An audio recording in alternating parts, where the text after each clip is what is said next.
আসসালামু আলাইকুম ওরহমতুল্লাহ নাহমাদুহু ওয়া নুসাল্লি আলা রাসূলিহিল কারীম আম্মা বাদ। প্রিয় দেশবাসী, শেষ হয়ে গেল মাহে রমজানের শেষ রজনী। আর বাকি রয়েছে মাত্র একটি রোজা, একটি দিন, জুমাতুল বিদার দিন। আজ জুমাতুল বিদা, মাহে রমজানের শেষ শুক্রবার। আর সমস্ত বছরের মধ্যে সর্বশ্রেষ্ঠ জুমাতুল বিদা। আজকে এই দিনটি অতীব গুরুত্বপূর্ণ।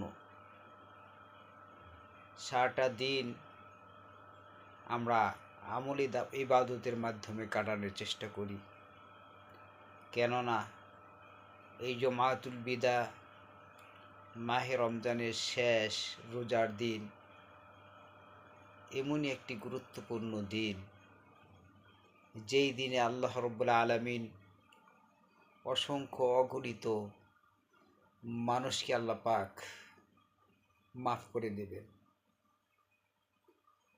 রহমতের 10 দিন, মাগফিরাতের 10 দিন এবং নাজাতের এই 10 দিন আমল ইবাদতের পর এই দিনের শেষ প্রহরে আল্লাহ রাব্বুল আলামিন অসংখ্য অগণিত মুমিন মুসলমানকে আল্লাহ পাক মাফ করে দেবেন। তাই এই দিনটির গুরুত্ব অনেক বেশি। সারাটা দিন আমল ইবাদতের মধ্যে কাটানোর চেষ্টা করি। জুমার দিন, জুমাতুল বিদার দিন, আজকে সকলেই আগের থেকে ওযু গোসল করে প্রস্তুতি নিয়ে দূর দূরান্ত পর্যন্ত বড় বড় জামাতে আমরা গিয়ে উপস্থিত হই।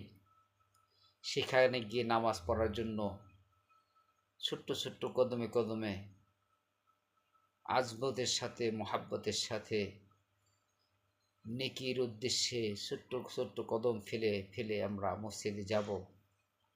মসজিদে গিয়ে সামনের কাতারে বসে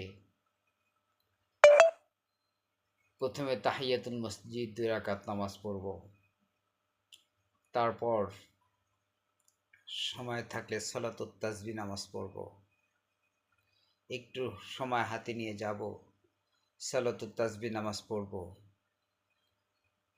তারপরে তাসবিহ হাতে নিয়ে আমল করতে থাকব।